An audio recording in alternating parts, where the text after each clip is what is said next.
Welcome back. This is lesson 1.3, comparing and ordering irrational numbers. In the previous lessons, we learned about estimating rational and irrational numbers.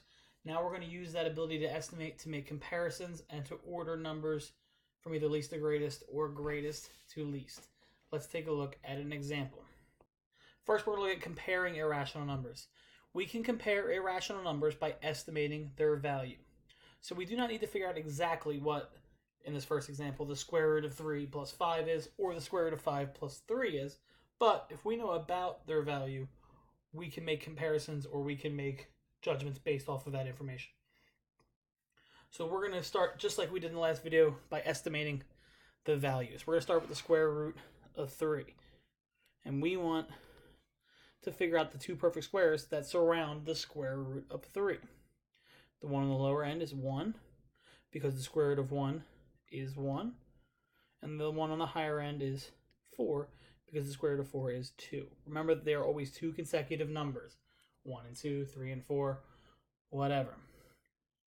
Okay, this means that the square root of 3 is somewhere between 1 and 2. For our second one, with the square root of 5, which is between the square root of 4, which the perfect square is 2, and the square root of 9, which is 3. So that means the square root of 5 is somewhere between 2 and 3. Now, we're taking our square root of 3, we're adding 5 to it, which means our answer, if we add 5, is somewhere between 6 and 7. And if we add 3 to the square root of 5, our answer is somewhere between 5 and 6. So now we compare. The square root of 3 plus 5 is somewhere between 6 and 7. And the square root of 5 plus 3 is somewhere between 5 and 6. Clearly the numbers between 6 and 7 are larger than those that are between 5 and 6. So we say the square root of 3 plus 5 is greater than the square root of 5 plus 3. Pause the video, take a few minutes, try the next two problems, come back and we'll go over them. Hopefully you paused the video and tried them on your own. I'm going to make a quick adjustment to this first problem because right now we have the same thing on the left side and the right side. So I'm going to change this first one to the square root of 3 plus 4. All right, so the left side. Square root of 4, we know that. That's a perfect square.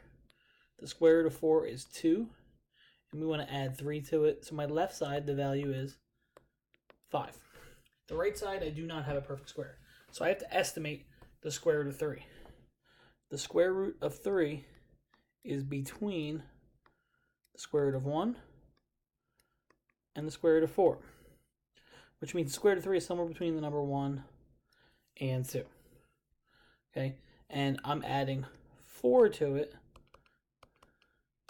which means the answer is somewhere between 5 and 6. So it's 5 point something.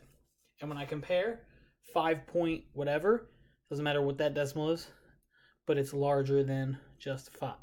So we say the square root of 4 plus 3 is less than the square root of 3 plus 4. For the second one, I'm going to show you how to do it mathematically, and then I'm going to show you why you could use some common sense to solve this problem. Okay, I'm not going to go in and give you all the perfect squares. We're just going to talk about if we estimate the square root of 8, it is approximately 2.9. And then I'm taking that number, I'm adding 7 to it. So the square root of 8 plus 7 is about 9.9. The square root of 7 is approximately 2.7. I add 7 to that, it's 9.7. And when I compare, 9.9 is greater than 9.7. I did not actually have to estimate it. If I just think about it, I'm adding 7 to both numbers. So if I'm adding the same number to both of them, whatever number was originally larger is still going to be larger when I add 7 to it. And the square root of 8 is always going to be larger than the square root of 7. So if I add 7 to it, my left side is still going to be the larger value. So let's take a look at a second example. This time, instead of comparing, we're going to put numbers in order from least to greatest. Okay, so we have the square root of 20, pi plus 1, and 4 and 1/4. And we're going to order these numbers from the least to greatest. Okay, so we need to, in order to order numbers, we need to have them all in the same value. So they need to all be fractions, all be whole numbers, or all be decimals, so that we can look at the place value and order them based off of that information. So the easiest way to do that for these is to turn them all into decimals. And we're going to have to approximate some of the values. For example, pi plus 1. Because pi is an irrational number, it continues on forever, we can't use the exact number for pi, but we can estimate it. We like to say that pi is approximately 3.14. So if you add 1 to that, pi plus 1 will be approximately 4.14. And if I were to put that on my graph down here, it would be between 4.1 and 4.2. 4 and 1/4. Well, I should know that a quarter is 0.25. So 4 and a quarter is 4.25. If I put that on my graph, it goes between 4.2 and 4.3. And last is the square root of 20. And I have to estimate that. So we say the square root of 20 is between which two perfect squares? 16 and 25. Which means the square root of 20 is between 4 and 5. And I got those numbers by solving the square root of 16 and the square root of 25. Okay, but now I want to start squaring some vet 10 values just to figure out approximately what the square root of 20 is. So you square 4.5. You square 4.6 and you figure out which one is closest to. And when you do that, you should come up with the square root of 20 is approximately 4.5. So we put it on a graph, it's somewhere between 4.5 and 4.6. We place it. We put the square root of 20, and then we want to order them from the least to greatest, because that's what it's asking you to do in the problem. So starting with the least, we have pi plus 1, and the tree we have from left to right, because that's the least to greatest. I have 4 and 1/4, and I have the square root of 20. Okay, so we'll just estimate the values of each of the numbers, and then once we've estimated them, it helps us to figure out what order we can place the numbers in. Okay, take a second, try the next two, come back, I will go over them. So hopefully you got a chance to try them. You pause the video, and now you're just coming back to check your work. Okay, order square root of 7, 2.6, and 2 4/7 from least to greatest. 2.6 I do not have to touch. It is already in decimal form.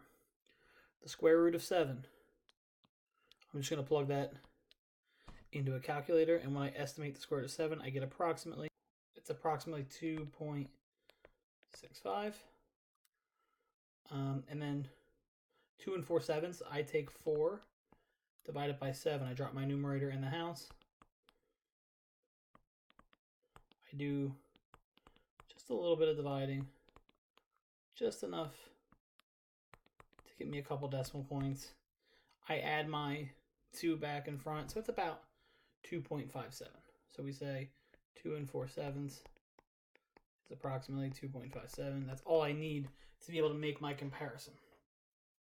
So if I'm going from least to greatest, 2 4/7 is the smallest, followed by 2.6, followed by the square root of 7. Okay, second one. We're ordering pi squared, 9.5, and the square root of 75 from least to greatest. So if I take 3.14 and I square it, which is what we're doing for pi squared, it's approximately 9.86. It's rounded to the nearest hundredth. 9.5 we don't have to do anything for. Then we estimate the square root of 75, go through the perfect squares, we come up with it's about 8.66.